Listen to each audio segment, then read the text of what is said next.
All right, we've got the Player Profiler News primetime setup tonight. We've got Jake Lewis with us. Welcome, Jake, to the show. How are you doing?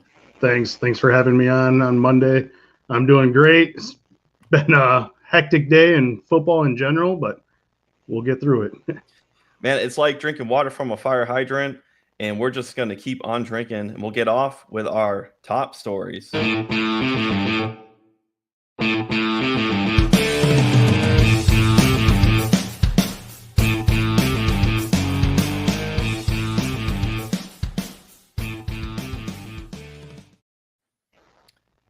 So we've got Marquise Brown signs with the Kansas City Chiefs, but you also have Xavier Worthy. There was an arrest and a fallout. So let's talk about his fantasy impact.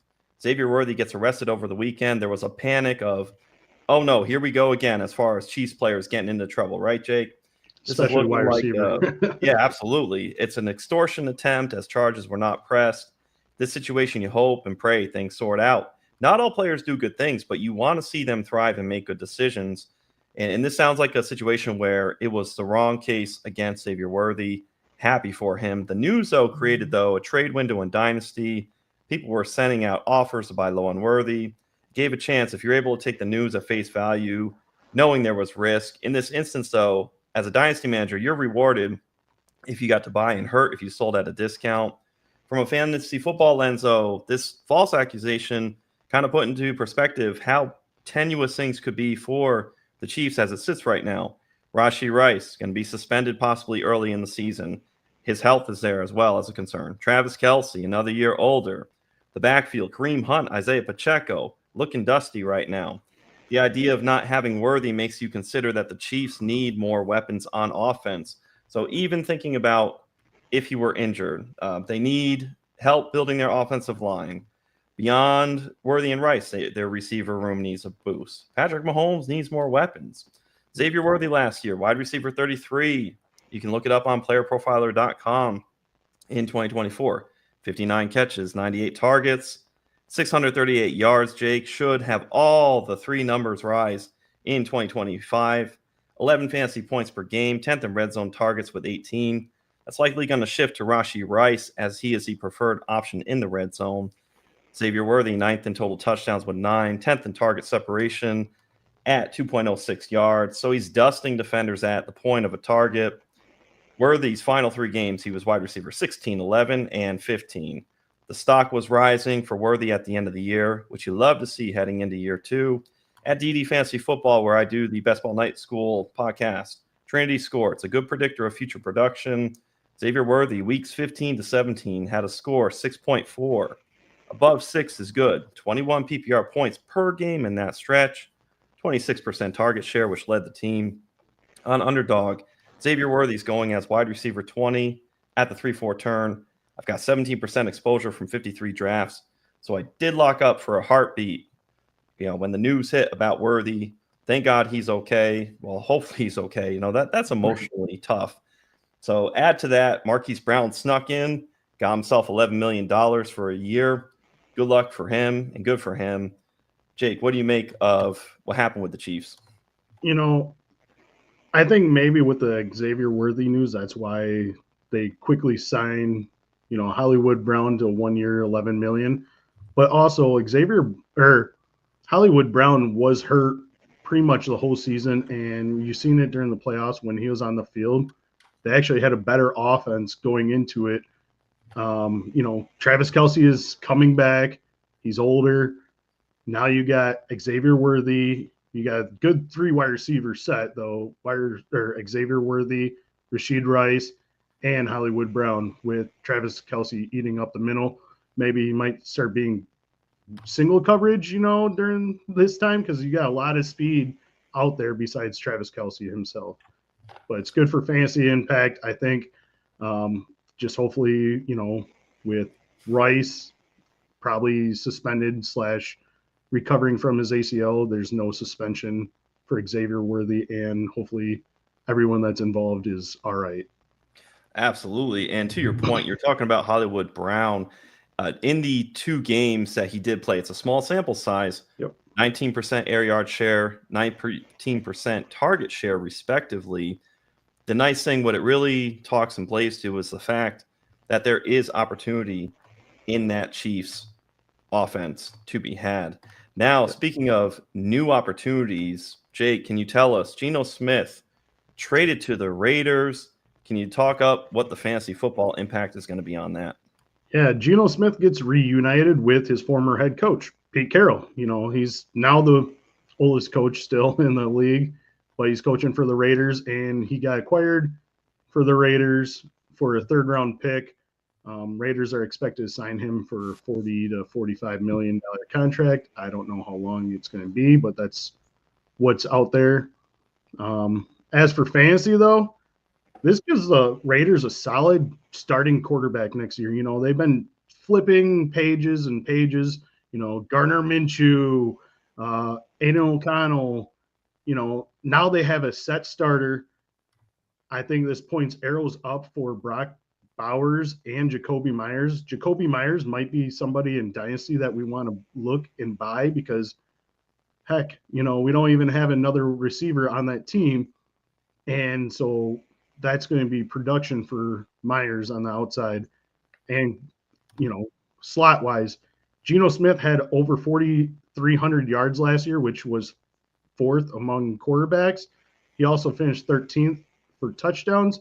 So I see a lot of positive news coming in for this for Raiders pass catchers ultimately, because now they actually have somebody that can probably target and be more accurate than Aiden O'Connell or Gardner Minshew, whoever else they want to try to throw in there. I think Desmond Ridder got a couple starts at the end of the season. As for the Seahawks, though, I mean, yes, they have Sam Howell, which, that's pretty much gone now because they just signed Sam Darnold, 3 years, $110 million, which that doesn't hurt JSN because we've seen Darnold, have good fantasy relevance for Jefferson, Addison, and even Hawkinson on the very limited touches that he had coming back from his ACL last year. But I think JSN's sky high, especially being the only guy there. I expect a big year, probably wide receiver 1 finish for JSN. And I think Jacoby Myers, to me, is a buy low right now for dynasty value. What do you think? Absolutely. And I know there's a little bit of talk of could Tyler Lockett end up going to the Raiders and kind of mess that up for Jacoby Myers. I think I'm just going to choose to not live on Fear Street. Jacoby Myers just has such quality goodness. For best ball value rating, Bradley Stalder always talks about that. Jacoby Myers is such a prime value every single season of his career. So you love to see that for him. And what you said, Sam Darnold, he's got the beautiful Lego head on Player Profiler, QB9 last year. He did very well, 5th in explosive rating, a 113.2 score. So pass plays over 20 yards.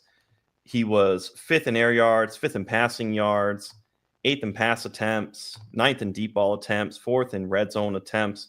So the passing game, it's there. The best ball points added, Sam Darnold was actually ranked number 10. I think this is a situation where in fantasy, it can be good. For real life NFL, I think the Seattle Seahawks are getting ripped off. And I've said it before, whatever team is just going to go out and sign Sam Darnold, they're going to get ripped off. Just for the standpoint of, I think you're stepping on a rake. You're just going to get to the point where it implodes at the end like it did when the Rams had, 8 or 9 sacks again, and they set a record in that playoff game. So a very tough scene from a real football standpoint, but for the slight panic that was there on JSN, to your point, Jake, I love JSN to be a wide receiver 1 in 2025. That's a very good point on that. Let's hear from the Podfather. We've got some fast draft going on, a lot of tournaments, got the rookies going on. Let's see what Matt's got to say. Rookie. It's all about rookie talk in fantasy football right now. So why not go use all that knowledge to do something other than a mock draft? Chris Gimino won $8,000 with just 2 teams last year, and each draft took 5 minutes. That's pretty good ROI. You can start doing rookie drafts for money today on FastDraft. The Origins tournament is live. It is the place to go and monetize your knowledge of rookies, and use your favorite Player Profiler host promo code for a $25 deposit match. Now let's go start drafting faster. So there you have it. Use code Coach Retzlaff 1 for a deposit match up to $25, 100%. Thank you, Podfather. Now let's go over to Jake. Myles Garrett signs a 4-year, $122.8 million for the Cleveland Browns. It really reminds me of Reggie White. Reggie White was in his 30s when he went over and signed with the Green Bay Packers. Of course, it changed the trajectory. People think that it was Brett Favre, but people will forget Ron Wolf went out and got Reggie White. And I believe it was either Mike Holmgren or Reggie White who said, yeah, within 5 years, we're going to have a Super Bowl. Of course, Green Bay returned to Title Town. Myles Garrett just seems like that much of an impactful player at his age. Now he's going to stay with the Cleveland Browns. So there's no exit for Myles Garrett. Gets the fat deal. This is excellent, though, for fantasy football. It clears things up as the Browns can shift to another direction with their number 2 pick, and that will most likely be Shedeur Sanders. There could be some cold water thrown on it. All the narratives change as the NFL draft goes on. Cam Ward figures to be selected first overall, be it the Titans or a trade partner. We're hearing about the New York Giants possibly trading up to the number 1 spot. The 3 most likely teams for Sanders' services are the Browns, Giants, and Raiders. With the Browns ahead of the Giants and Raiders and Myles Garrett now locked up, the Browns are in the driver's seat for the Sanders sweepstakes. Jackson Dart figures as a QB3. He's swapped in ranks for some fantasy analysts as a QB2 in the class. But from PFF, let's see. Shedeur Sanders, 2nd in adjusted completion percentage last year, 4th in deep yards with 1,184 in 2024, 8th in screen yards. So the intermediate and deep game is there for Shedeur Sanders. 4,100 passing yards in 2024, 37 touchdowns to 10 interceptions. Sanders was a 4-star recruit. He followed his father from Florida to Jackson State and eventually Colorado. In 2023, Sanders was the Pac-12 newcomer of the year. He set Colorado's single-season mark for passing yards with 3,230, a near 70% completion percentage, and a 9-to-1 touchdown to interception ratio. Sanders has a quick release, throws accurately to where his receiver is going. That anticipation will help at the next level. Sanders could work on his footwork and keeping in the pocket under duress. These are developmental things that can be addressed with coaching and playing time in the NFL. So let's say Sanders does get selected. Jerry Jeudy on the Browns. Dynasty Dustin, all 22, has a very good Jerry Jeudy video out there. You should all see YouTube Shorts on Player Profiler News. Wide receiver 34 right now on Underdog. Jerry Jeudy is going in round 6. Jeudy was wide receiver 12 on the season. So you're getting a huge discount right now on Underdog. The Trinity score I talked to from DD, 669 in 2024. 40-yard share, 21% target share. David Njoku, tight end 9 at the 9-10 turn. 13.5 fantasy points per game, was 4th in 2024. 5th in target share, 22.8%. 2nd in expected fantasy points per game at 17.8. Njoku is a sneaky pick in 2025 with a QB upgrade. Cedric Tillman, remember him? Weeks 7 through 9. Wide receiver 10, 3, and 12. Imagine him with Shedeur Sanders. Jerome Ford, RB45 in round 13. I expect the Browns to bring in a running back or 2. Ford should be comfortable. Elijah Moore, I'd love to see him sign somewhere. He's a free agent. I'll be curious to see where he goes. Let's talk, though, a little bit how it impacts Jamar Chase. I'd want your opinion, too, Jake. Jamar Chase, what does it mean for him getting a fat deal? He wants to be paid higher than any non-quarterback. In 2024, it's just wild. It's a bunch of number ones.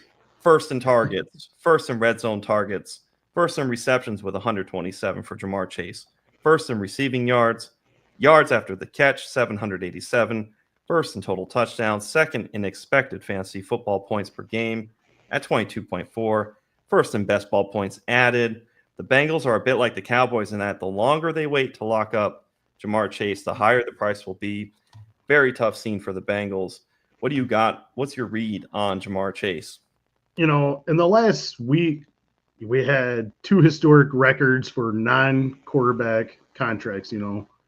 Max Crosby, first one, signing his 3 years, $106 million. Followed that up by Myles Garrett, that now broke it.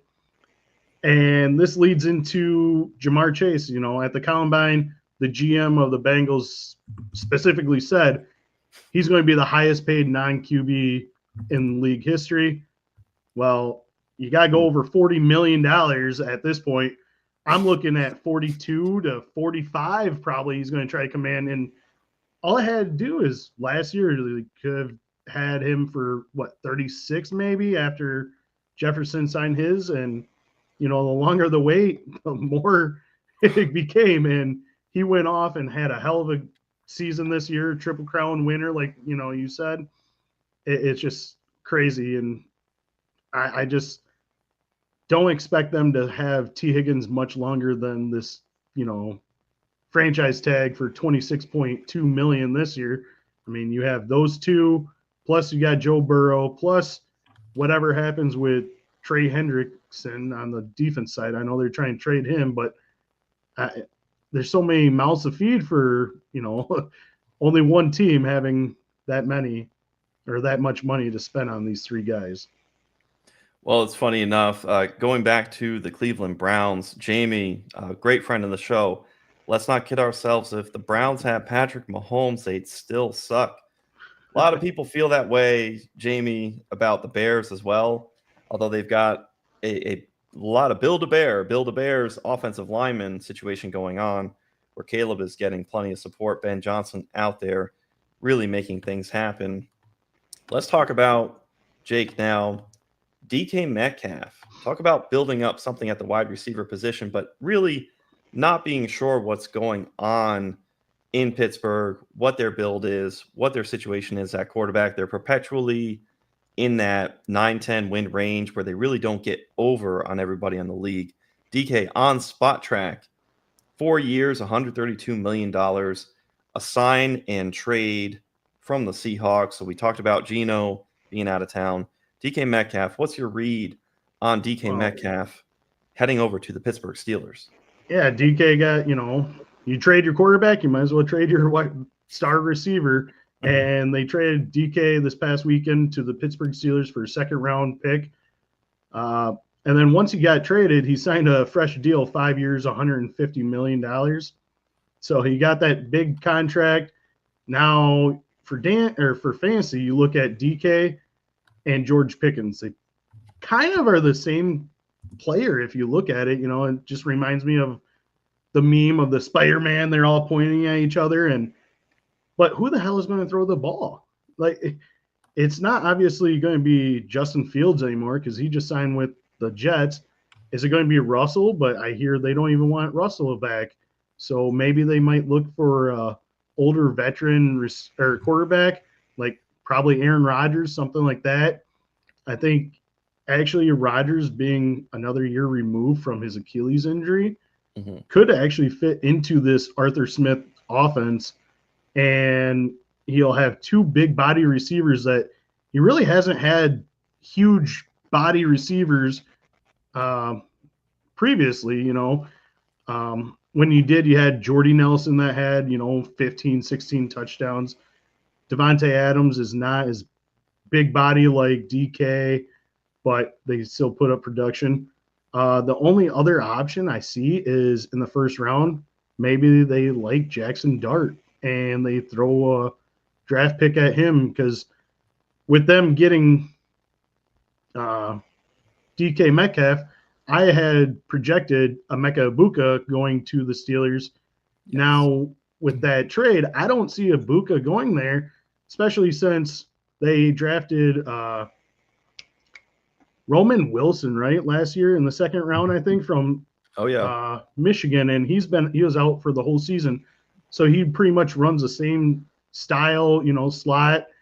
So I project them to actually spend that 1st round pick either on a quarterback or look elsewhere as well, or even now, maybe even a running back at this point. So it's left to be seen what they actually do at the quarterback position. For fantasy relevance, though, I just hope they get somebody that can target and throw the ball. Don't leave it up to, I don't even know who's even there anymore. Is it Mason Rudolph or something? Yeah, Kenny Pickett's out of town.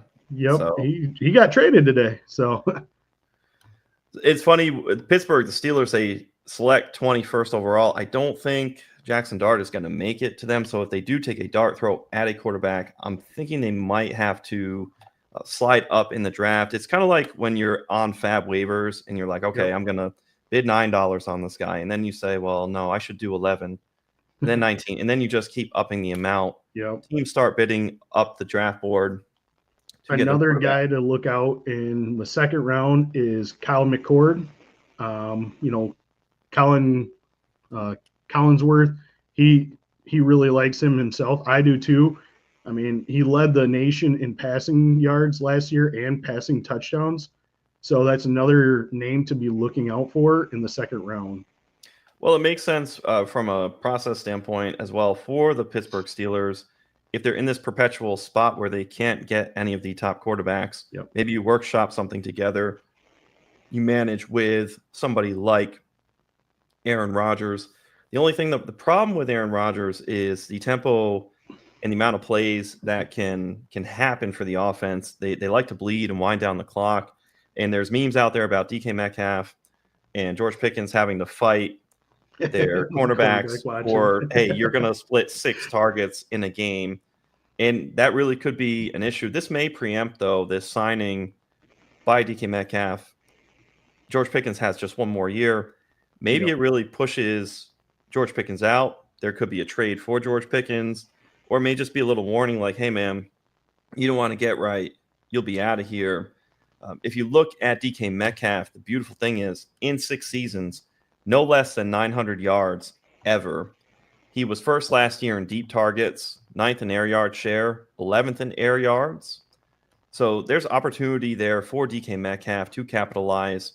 His targets, he had 108, and in prior seasons, prior to the 108 he had 120 in 2023 and 141 in 2022. So my contention for DK Metcalf, another player who, even though his nutrition, the guy eats Skittles or eats snacks on the sideline, is built like a brick, has never missed any more than 2 or 3 games in a season, 15 games played every single year of his career. So he's actually a model of health. Last year, 10th in explosive rating, our player profiler metric there. So there's more to be had for DK Metcalf.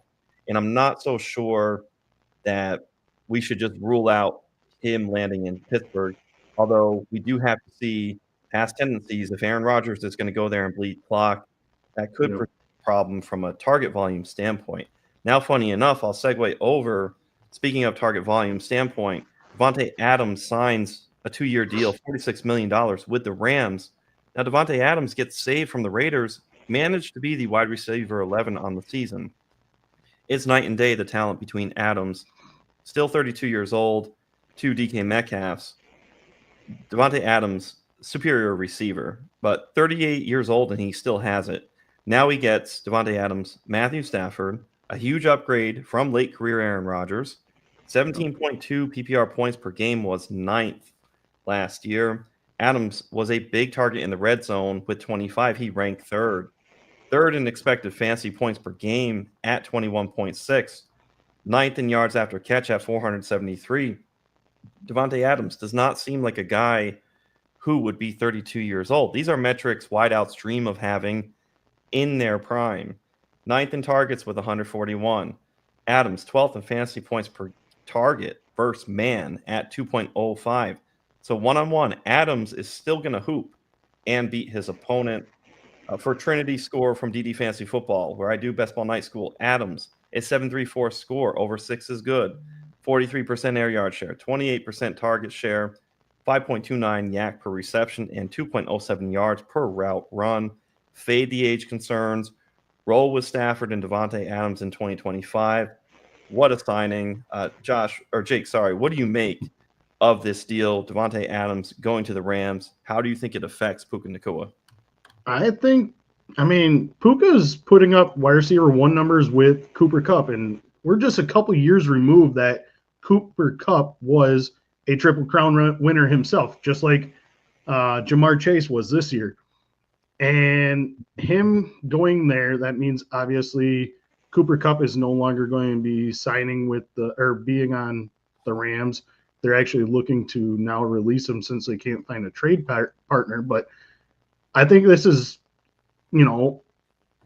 arrows up for Adams, especially with the upgrade in quarterback. And I think Puka is, still an arrow upwards because they're both going to command targets. And we've seen multiple times that Stafford can support wide receiver 1s on this team.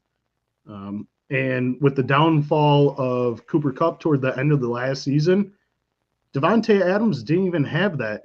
He missed the games in the middle with his hamstring, whatever they want to say before he got traded. He still finished, wide receiver 11 on the year? So I think it's just arrows up for this point on for the Rams. I just like that they got the upgrade for Davante Adams. Funny enough, with Puka Nacua last year, 4.7 yards per route run was number 1. Yep. Nacua first in formation adjusted yards per route run at 3.87. First in target rate, fourth in target share. There's plenty to go around. And you remember Nacua in 2023 was wide receiver 6, 1,486 receiving yards, 105 receptions. Last year, in just 11 games played, 79 catches. So there's a 6-game difference. Have a little bit of a T. Higgins problem there for Puka Nacua, but you're still drafting him high. We were going to see, had Stafford gone, my question was going to be, is Puka Nacua QB proof? But now with Stafford coming back, we know and understand there's some insulation and value still there for Puka Nacua, despite Davante Adams coming in. It's just more fantasy goodness. I would just say you're going to get big game weeks from Davante Adams, but it's going to run through Puka Nacua. Now, speaking of guys getting the bag, MVP Josh Allen signs a huge contract with the Buffalo Bills. Just ripping a few stats here for him. Last year, second in money throws with 24, second in deep ball attempts. For his rushing, we love the rushing for fantasy football. Fourth in carries with 102. Third in red zone carries for Josh Allen. He had 12 rushing touchdowns, which was second for quarterbacks to Jalen Hurts. Fifth in rushing yards at 531. Josh Allen, 28.8. He'll be 29 years of age heading into the 2025 season. Can you tell us a little bit about the signing and where you're at on Josh Allen in the next few years in Dynasty? I mean, he's got to be, if you're doing a redraft in Superflex or whatever, he's the top quarterback in my eyes, and it's not slowing down anytime soon. He signed a new 6-year extension for $330 million. He's locked up through 2030 with the Buffalo Bills. 250 of it is guaranteed. The Bills, they just rewarded Allen for his stellar performance, his MVP year. Hopefully, in return, he'll give them finally the Lombardi Trophy. They have yet to win it finally, and they're so damn close every year. But Mahomes has his number, Burrow has his number, but he's always competing, and that's what you're liking, and that's what you want to see, especially for fantasy. Even if they're down, he's throwing the hell out of the ball. He's rushing the ball. He's giving you your rushing touchdowns. I don't think James Cook is going to get you another 16 touchdown year this year. So I feel like Josh Allen is still QB1 for now and probably for the next 5-6 years, like this contract showing.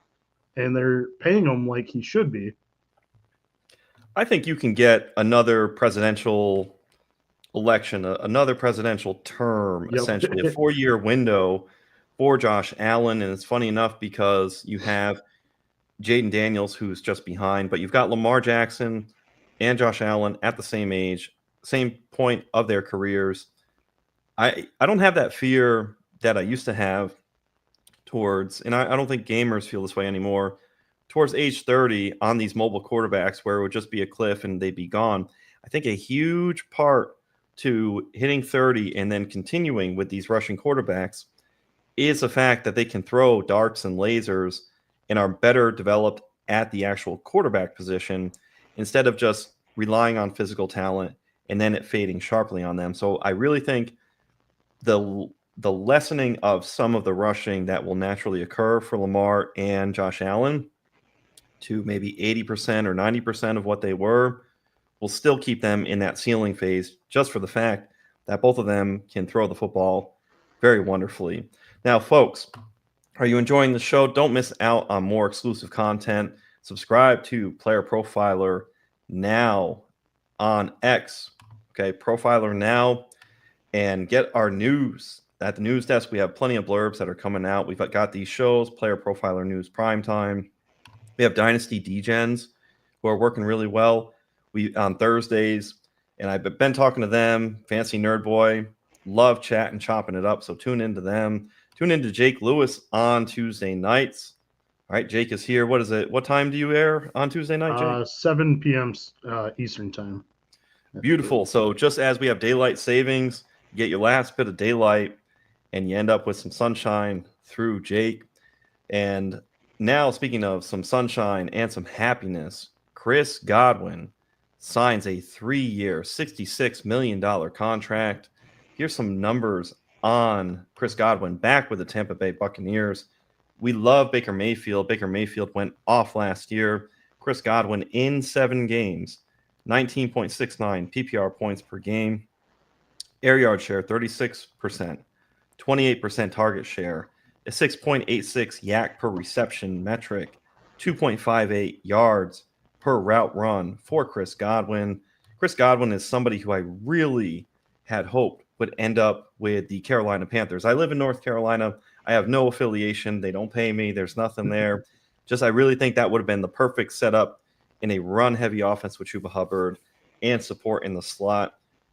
It's going to put a little damper. My read and take on it is you're going to run till the wheels fall off on Mike Evans, his Hall of Fame career. Yep. Maybe Tedero McMillan or an X-like receiver ends up in Tampa Bay. Maybe Jaden Higgins, somebody we'll talk about a little bit later in the show. And then you got Godwin coming back to run it back. Jalen McMillan, though, I think presents a perfect buy low in Dynasty. The price was going to go sharply up. If you were still in on Jalen McMillan and you find yourself cooling off, you have to do the opposite inclination. It's counterintuitive. I think you have to go out and buy some Jalen McMillan. But tell me, Jake, what's your read on Chris Godwin locking back up with the Bucs? I think it's from what I read, he left almost $20 million on the table from signing with the Buccaneers to stay with Baker and Mike Evans. He was being poached by Patriots, if I'm not mistaken. I think that's what the team was. But he wanted to go back. He wanted to be still in Tampa. He wanted to play with his, might as well say his teammate brother. Baker had a hell of a season last year. I think it's wheels up still again for Baker this year as long as Godwin returns to form. His injury is probably not the smartest idea having them on the field during that time, but whatever, it's over and done with. Hopefully he comes back and he's healthy. I think this is his second ACL surgery, isn't it? I believe in his career. So and he's getting to 28 years old, I do believe, and I'm just hoping he comes back strong and healthy. Jalen McMillan, I mean, to me, this is kind of like a flat line in a way to me, but that's just because I seen his arrow going way higher if Chris Godwin did decide to sign somewhere else and him be the number 2 wide receiver in Tampa. Jake, how do you feel about this? People who are buying high on Jalen McMillan need to go put out and buy Rome Odunze low instead. What's your take on that? Yes, I love Rome Odunze. I think he's going to be a stud this year in Ben Johnson's offense. He's going to be hugely. If you're comparing the two, Roman Dunze didn't have that much opportunities compared to Jalen McMillan as a starting receiver.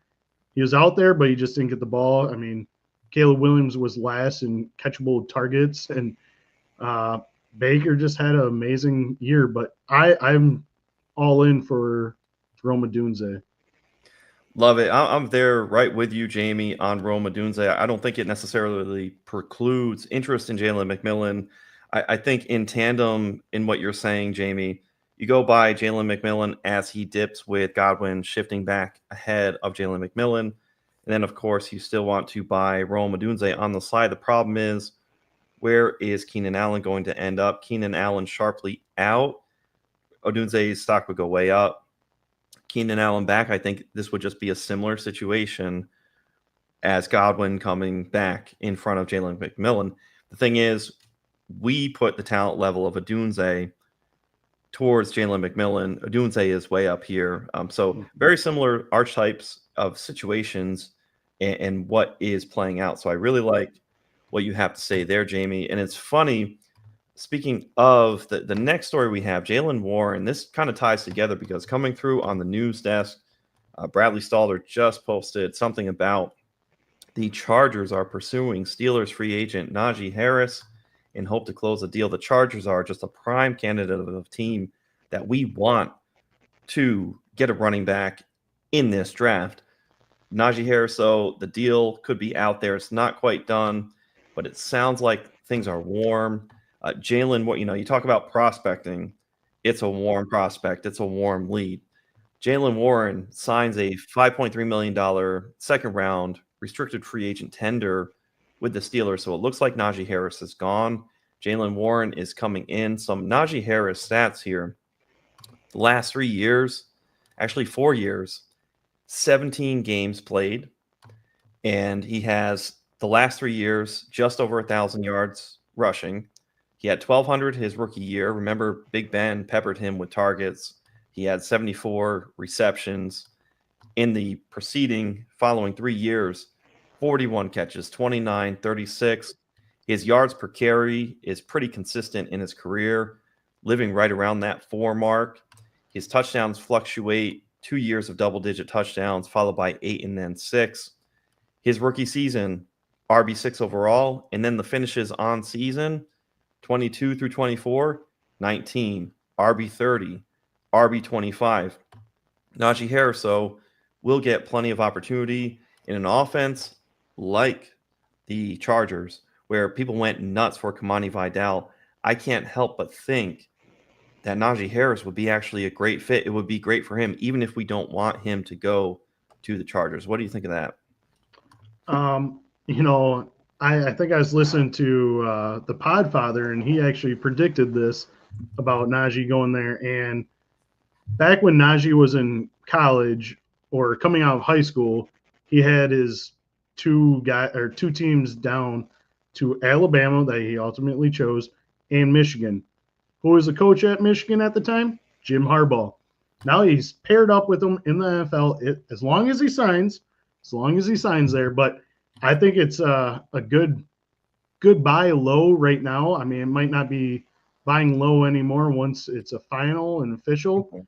But I've been trying to get a whole bunch of Najee stocks currently at this past week just because he's, the free agent. And we seen last year going to a new place is, could be always better. We look at Saquon, Josh Jacobs, Barkley, everyone like that switched teams and had a better season than prior. And I think that's what's going to happen for Najee. Even if they do sign J.K. Dobbins, that's kind of your Jaylen Warren type back, for Najee again. But I really like the signing if it does happen. And then you just have a Jaylen Warren on the other side. We've always hoped, hey, Jaylen Warren, free Jaylen Warren, 9th in yards created per touch last season for Jaylen Warren, 4.17. You pivot around on his page on Player Profiler, 6 in yards per route run. There are some good metrics out there for Jaylen Warren. It's just a matter of, can he get opportunity in that offense? You did make a good point, though. Could Najee Harris, we'll find out, of course. Was Najee Harris mid and just okay? Or was the Steelers' offensive line and the yards created by that line a match as well, as far as not being so good, in that the Charger situation could really be fruitful? And it's funny enough, you mentioned the Chargers, Scott Connor. It was that Scott Connor and the Podfather episode where they were talking about the Chargers, and it's just a perfect fit. And it's looking like Scott Connor and Podfather really nailed that call with Najee Harris going to the Chargers. And there's going to be one team that gets got, as far as we have all these landing spots. Like, I would love DJ Giddens to go to the Pittsburgh Steelers. That would be a perfect fit for me for the Steelers. But somewhere else, we've talked about the Vikings, the Commanders. There's going to be teams that get got by a few running backs in this free agent class. And really the main one, though, that we have to really worry about is Najee Harris. Now, another running back who maybe is taking up a team that the Cowboys could still end up drafting a running back. We have news now, just a little bit before we got on the show, Jake. Javonte Williams signing a 1-year, $3 million deal with the Cowboys. There's a $3.5 million with incentives. Tom Pelissero reports that. It's funny on Javonte Williams. We have Omarion Hampton, who's coming out of this class. Omarion Hampton is huge on forced missed tackles. And Javonte Williams was the tackle breaker originator from UNC. So it's funny enough that Omarion Hampton, as he's coming out, you have Javonte Williams, who just really hasn't hit in his career because he had all those injuries. Remember Melvin Gordon, 2021, sharing that backfield. By 2022, you thought he could get there. Of course, he suffered that injury, and then he had only 4 games in 2022. Last 2 seasons, 16 games and 17 games played, but that explosiveness has really not been there. 86.5 explosive rating, 37th in our explosive rating EPX. But for Javonte Williams, some numbers that can be encouraging: 6 in receptions last year with 52. And we're talking, there was timeshare elements, whether it was Audric Estime, Jaleel McLaughlin, 14th in receiving yards with 346. There is some utilization, 5th in targets. These are some numbers that we might like. 6th in target share at 13%. There are some underlying numbers that can be favorable, but can Javonte Williams handle a full workload? Can he ever get back to the player that we had hoped would be a sophomore year breakout in the NFL? Problem is, the Cowboys, their offensive line have a reputation. It's not the same offensive line as of a few years ago where Zeke was eating. So, Jake, can Javonte Williams be the guy that we had wanted? And is this going to preclude the Cowboys from selecting a running back? To me, I feel like it's just another – it's not a real uphill or upgrade to me compared to, Rico Dowell from last year. I feel like it's kind of like a flat line again. You're just moving parts. I mean, Jerry Jones is pretty stingy on spending money on a running back. I mean, they could have got Derrick Henry last year if they would have just spent, $7 million a season. And now everyone's going for $7 to $20 million. Who knows this offseason right now. But I just, to me, it doesn't wow me. I mean, as long as they don't draft a running back, yeah, that would definitely pursue me to go get him because, he's the only back there. But we got to remember, what was it? Zach Martin just retired, and he's an all-pro guard. And how's this offensive line going to look? Is it going to be, are they going to switch into a good offensive line again, or are they going to just be the Chicago Bears of 2024 this year with a bad offensive line, and Dak is going to be running for his life? Oh man, I hope not, because with his injuries, who knows either. But I want to see what they're going to do with that offensive line, how they're going to boost it or upgrade it. Seems like every other year they're losing a big name. You know, they lost Tyron Smith a couple years ago, I believe. This year, you know, it was Zach Martin. To me, I don't feel wowed by Javonte Williams this year. And maybe that's just because of how he's been looking the last couple years and seasons. And Sean Payne just didn't like him whatsoever. But I just have a hard time. I think Rico Dowd, to me, would have been better off signing back. And it's funny because we have to look, especially, we have all this hopium towards this rookie class. We have to understand law of large numbers. There's going to be a certain amount of guys who have a path that they look great in college. They look good early on in their NFL career. And it's not a linear arc. Not everybody ends up, and I hate to say it, but between, let's just say the big five, right? The two Ohio State backs, Janty, Hampton, and let's just call Caleb 5 to round it out. Of those 5, one of them is likely going to be deterred, not by skill, but just from sheer attrition of the position, of injury. And you hate to say it, but you have to, you know, looking forward, it looks optimistic. Of course, when we look back, we always account for these sorts of things. Jamie, remember Najee and Trevor Lawrence and Pitts drafted above Jamar Chase in rookie drafts? Jamie got Chase at 105 that year. It's funny because you can remember there was even fear about Jamar Chase in redraft, about the stripes on the football.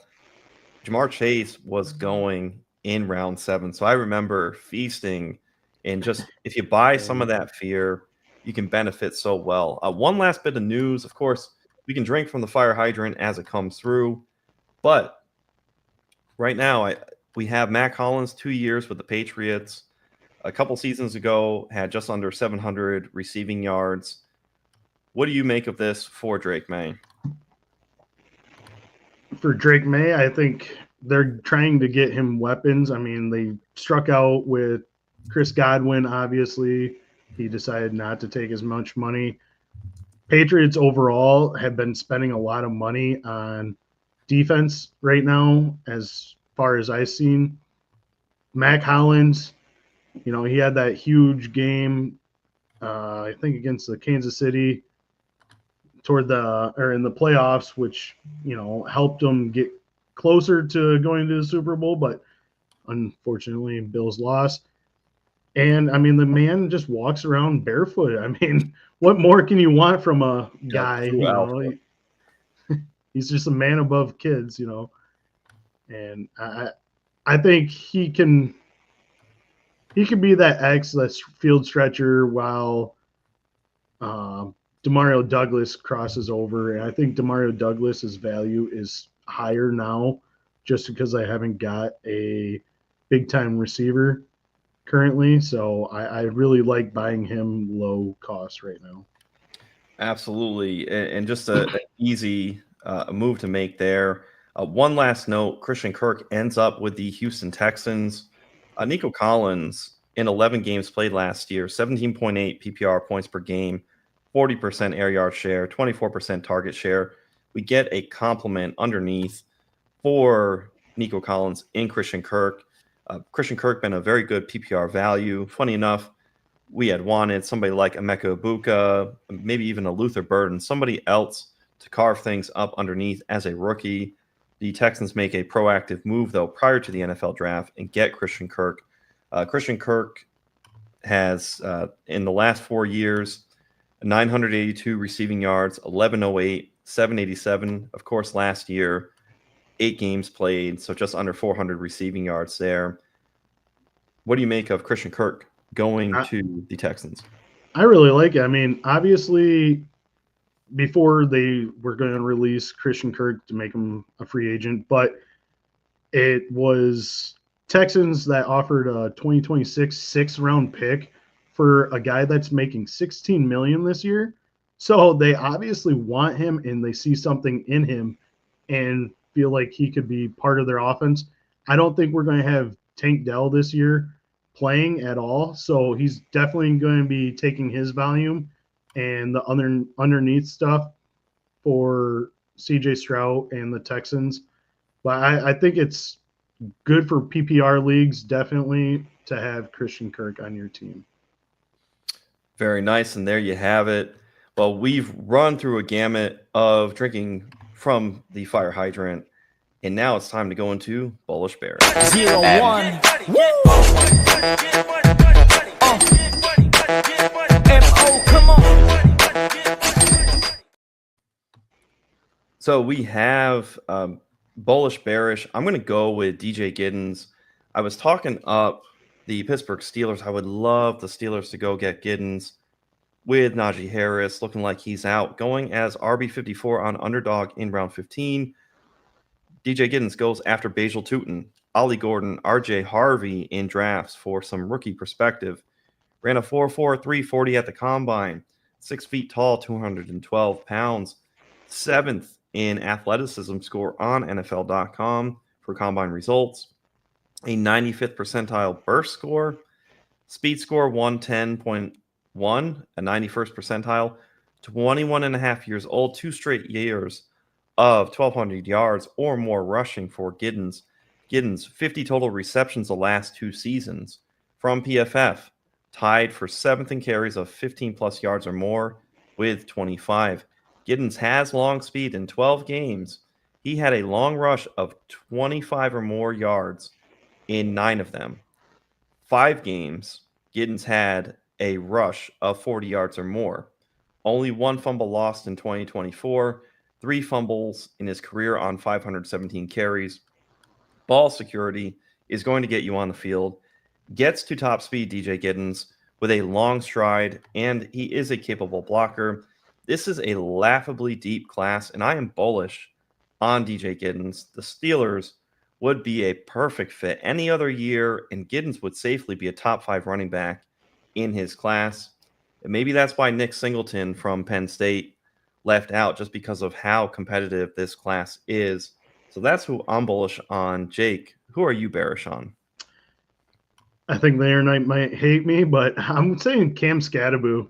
I mean, he measured in, yes, at 5'9", 219 at the combine. He had a stellar 39.5 vertical and broad jump of 10.3.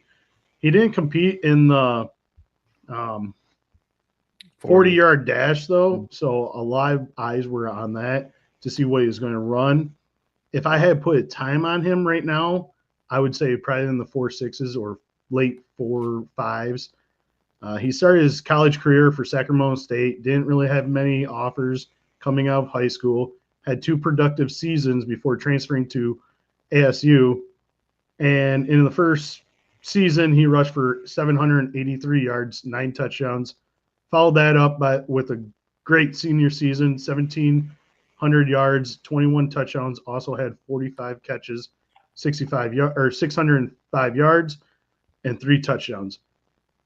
I mean, yes, those are great numbers. I see that. I know that's great numbers seeing. But, you know, in college, he was just a pinball machine. And I'm sure if you didn't watch the college playoffs, would you actually know who this guy is? I think probably 50% of people would not know at all. But he's going to go up against the best athletes in the world, and they're getting paid millions of dollars to make surefire tackles. It's a hard time seeing his game translate to fantasy production for me. I'm going to give you a player comp for me for Scalaboo, but I'm going to read this guy's stats and see if you could guess him, Jeremiah. Okay. All right.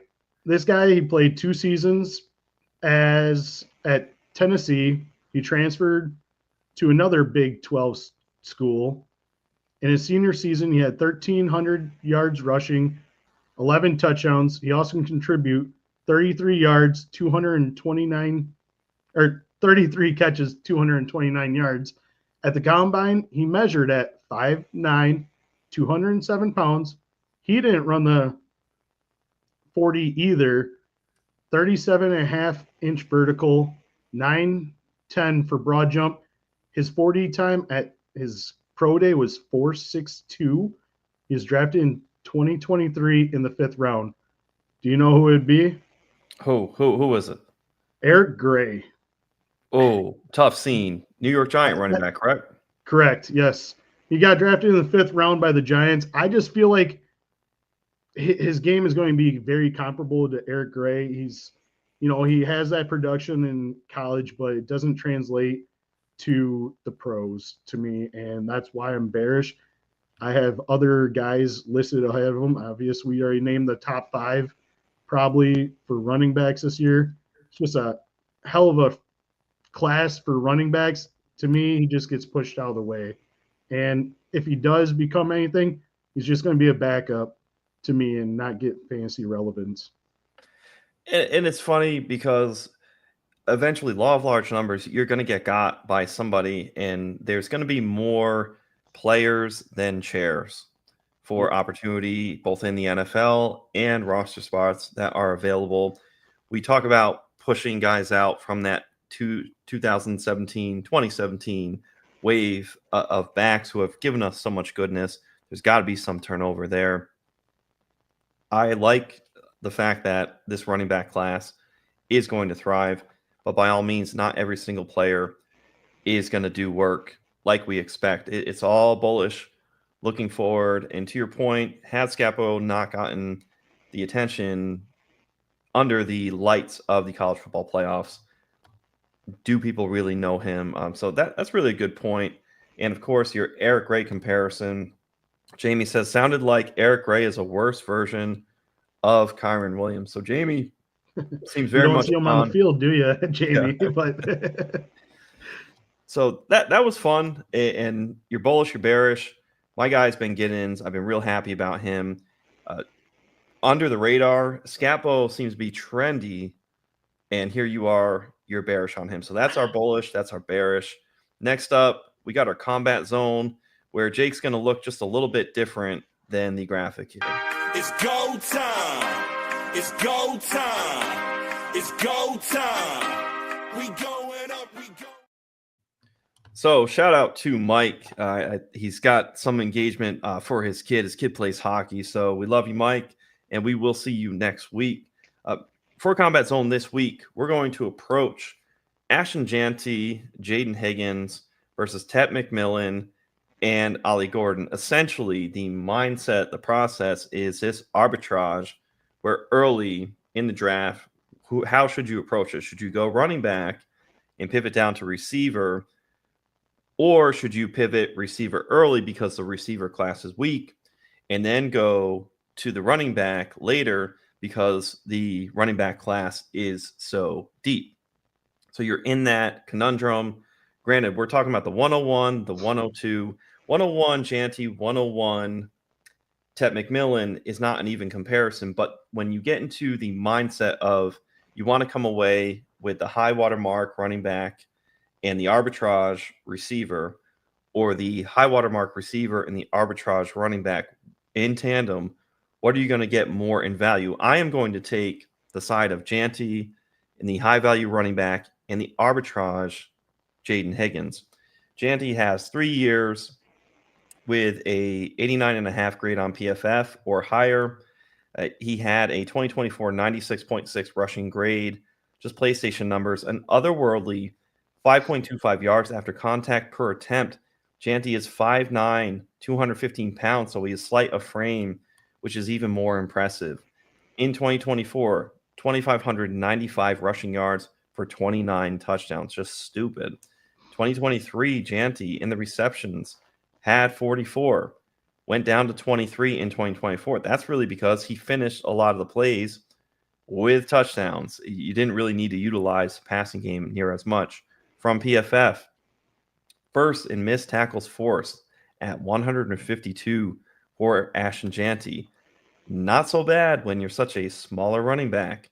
First in yards after contact at 1970. So contact is not an issue. First in carries of 15 yards or more at 36. Long speed, not a problem for that extra gear. First in gap attempts for Jeanty and tied for ninth in zone attempts. So 375 attempts That is an insane 26.7 attempts per game. We'll see how that tracks, though, in the NFL. Teams are a little bit smarter about some management with the reps, but by all means, Janty held up. The knock on Janty was his schedule and level of competition. However, I argue he's going to have NFL caliber players around him, so he'll just be fostered into a better situation on an even level playing field with his opponents. He wrecked Georgia Southern for 267 rushing yards and 6 touchdowns at the beginning of the season. In the college football playoffs, went for 104 yards rushing versus Penn State. 30 carries, a lot of volume, but consider Penn State's D-line versus Boise State's O-line. Now let's shift over to Jaden Higgins. This is where it gets fun. Jaden Higgins at 6'4", 215 pounds, fits the archetype of a Tedero McMillan. So I'm cashing in on a difference maker in Ashton Janty, and then I'm getting cheaper Tet McMillan with Jaden Higgins. So Higgins was tied for 24th in contested catches with 14. That's from PFF in 2024. For Iowa State, Jaden Higgins managed 1,185 receiving yards, 87 receptions, 13 games, 129 targets. So that's a 6.69 catches per game. That would fit perfectly in an offense that needs an X receiver. I would love Jaden Higgins to learn from Mike Evans. The Jets could use some help replacing Davante Adams. The Saints would be a good pairing with Chris Olave. 71% of Jaden Higgins snaps were out wide, with 30% in the slot in 2024, or 29%. Higgins ran a 4.47 40-yard dash. Higgins is 5th for athleticism score on NFL.com.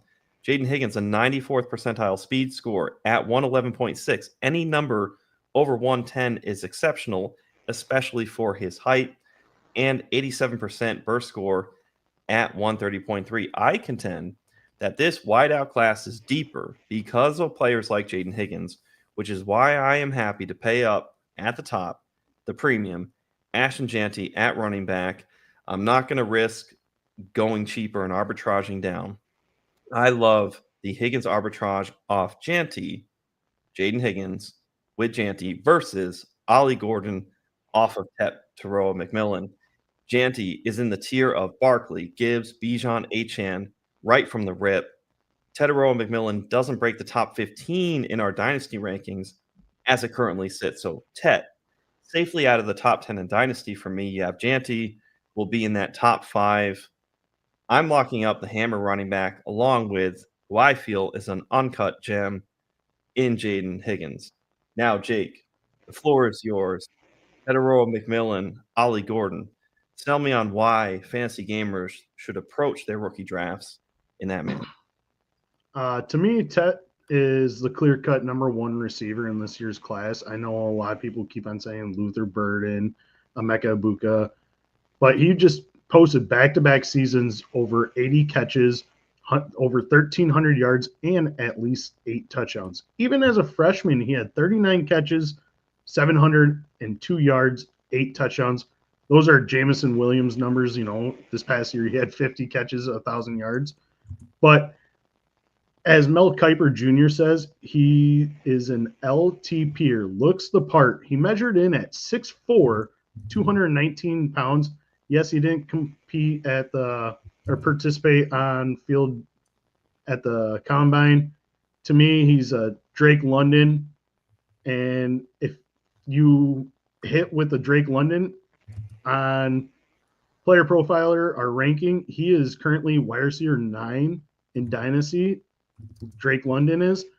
That would be a major hit. And to me, I think Tet is way up here. Everyone else is still a notch lower. To me, I think he's also going to get drafted at 6 overall to the Las Vegas Raiders. That might be early. That's just me. But they got their quarterback now. And in the second round, they're going to draft one of the Ohio State running backs. But that's besides the point.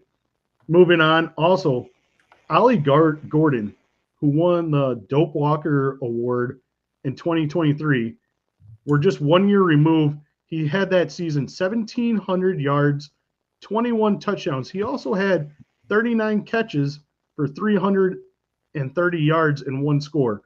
Yes, he returned another year to Oklahoma State. That team was just trash this year.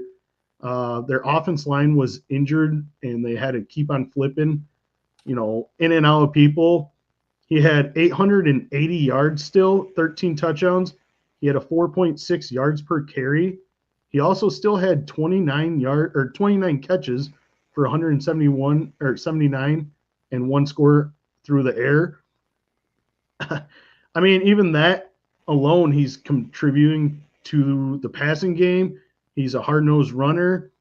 But everyone wants to give Luther Burden III a pass because last year he underperformed majorly. I mean, in his sophomore season, yes, he had 86 catches, 1,200 yards, 9 touchdowns. And then the next year, this past year, same quarterback, and he had 61 catches, 676 yards, and 6 touchdowns. That is like half of what it was the year before. But we're okay with accepting the fact, and we're not going to say anything about his performance there. And he's currently listed as probably the wide receiver 2 in most people's draft. I don't understand it. I think Ollie Gordon, the team overall, sucked. 3-9 on the season.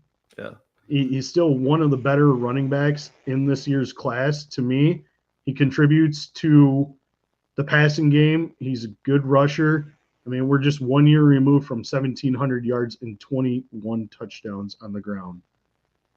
And we look at last year's even Marvin Harrison, Neighbors, Thomas, even Roman Dunze. Those were the top guys. And if you waited for, the next tier of running backs during that time, you might have got yourself a Tyrone Tracy or even a Bucky Irving. Whereas if you went your way of drafting, obviously the draft class is not as stacked, but you would have Keon Coleman, Xavier Legette, A.D. Mitchell, Jalen Polk, something like that, and your top running backs being Jonathan Brooks and Trey Benson probably. It's funny you say, I love the point that you make about I use the word penultimate a lot. With the penultimate season in college, the second to last season for Ollie Gordon and Luther Burden, I've actually made that point where Luther Burden is the Ollie Gordon of wide receivers. But it's funny, Yes. You've made the point now that the benefit of the doubt doesn't necessarily go near enough towards Ollie Gordon that you're saying it does with Luther Burden. And funny enough, as far as draft capital goes, which one between Ollie Gordon and Luther Burden is more likely to go in round 1 or early round 2 of the NFL draft? No, it's definitely going to be Luther Burden, Yep. Even, he's getting the high raise right now, and you could say he had a far less production than Ollie Gordon this year for where he was. Yeah, And he still had the same quarterback, Brady Cook? He didn't wow me either at the combine, but that nothing really changed too much for Luther Burden, but for Ollie Gordon, his offense line, they're supposed to be considered one of the better ones in the nation last year. But when your top tackle only played 4 or 5 games and your guard only played 5 games, 6 games, and you're makeshifting and you're putting inexperienced people, I think Gordon also tried way too much to, make up for the crappiness of the team itself. Absolutely. And like team scheme fit, that can absolutely be a problem. If we like and know the player's talent, that's something, Jake, that I think we can take advantage of against our fellow gamers who may not realize the difference in what can happen in a bad situation in college. We see a bad situation in the NFL and we will give a player a pass or a benefit of the doubt. We may not, because we're not aware, we may just look at service numbers for these prospects. I like that point that you made. So maybe there's some benefit of the doubt that needs to be given to Ollie Gordon. So there you have it, folks, with Janty Higgins versus the archetype of Tet McMillan and Ollie Gordon. Here's Jamie. Jamie says, I had A.M. Manor above all Higgins, Noel, Royals before the combine.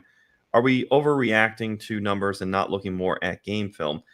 I'm just going to say, Jamie, A.M. Manor to me is still ahead of Jaden Higgins. What I'll just say is when we're doing this thought process exercise, I really intentionally went at Jaden Higgins with his archetype towards Teteroa McMillan. So I could, when I wanted to arbitrage off Ashton Janty, that's where I want to go on that angle. I love Alec A. Manor. I like the way he stretches to a football. I like what he offers as an X receiver. He can get there 480 or 4 and 100 on the receptions. He doesn't necessarily have to be a PPR magnet. He tore up NC State, my hometown team. I love watching his film. Alec A. Manor, please. I was thinking about it this morning. Alec A. Manor, Green Bay Packer. Not quite a first-round pick because the Packers, not since Javon Walker. I think we talked about that, Jake. Since Javon Walker have they gone round 1 as a wide receiver. So what the alpha move for the Packers, if I'm looking at Tankathon, Green Bay is at pick 23. So you would hope somehow in round 2, if Alec A. Manor could be there, or would they fall in love and be irrationally drunk at 23 and go for somebody like Alec A. Manor? That's where I am tripped up on the Packers' habit of not selecting a receiver in the first round. But at 23, it's such a perfect spot. Trey Harris, Alec A. Manor, those are the two names that really pop up for me. Trey Harris would be really perfect. Opposite, DK Metcalf was supposed to go to Green Bay until trade that second for DK would have been great. Yeah, we don't want the weather. We don't want. We want a contender. Everything was just like, hey, not Green Bay. And of course, DK got not Green Bay. He got the Steelers. Worse. But A. Manor falls to mid to late second in the NFL draft. So there it is, Jamie. I think make A. Manor a Green Bay Packer, have him paired opposite of Jaden Reed. And of course, with the Packers, they don't quite get bona fide studs at receiver because they don't pay up in the first round. But they get these guys in the second round, in the third round, who can really just gem and bloom so well. Alec A. Manor just right where he's got enough holes in his game. He's not the sharpest route runner. He doesn't have the most expanded route tree, but for the weapon and the dynamism that he has, look at that one-handed catch against Syracuse, and he gets both feet down in the NFL. That's a score in the NFL. Gets both feet down, body control, turning. You love to see all that. So very much with you on A. Manor, Jamie. Just in this instance, I love doing those comps between Jaden Higgins and Tet McMillan. And of course, long term, Jake, we're going to want to see how Tet McMillan and Jaden Higgins go, because you shop at McDonald's, you shop at McDowell's, you have different price points on players, and sometimes you get exactly what you pay for. And we like to be sharp and think that, hey, I'm going to mine value with Ollie Gordon. I'm going to mine value with Jaden Higgins. And then meantime, we paid up for our studs in Janty and Tet McMillan, and we got studs from paying up for them. So, Jake, where can everybody find you, your work that you have going on? I know you said you work Tuesday night here on Player Profiler News Primetime, and you also have another podcast. What else? Yeah, I do the Player Profiler News Primetime on Tuesdays now. I also have my own podcast. It's called Fantasy End Zone. Be sure to check that out. And you can follow me on Twitter or X, whatever you want to call it, at Louis Lewis 5. That's LEWYLEWIS and the number 5. Hey, awesome to have you on the show. Twitter X has been nuts today with how they are. So our video's been going in and out throughout. Hopefully people will catch it on YouTube. Let's hear from the Podfather on our way out, and we will see you next week. Hey, I want to thank you for being part of this broadcast. If you have any thoughts on it, leave a comment. If you enjoyed it, make sure you leave a like. And if you want to see more shows on the Player Profiler channel, subscribe to it. That's how we know you want more.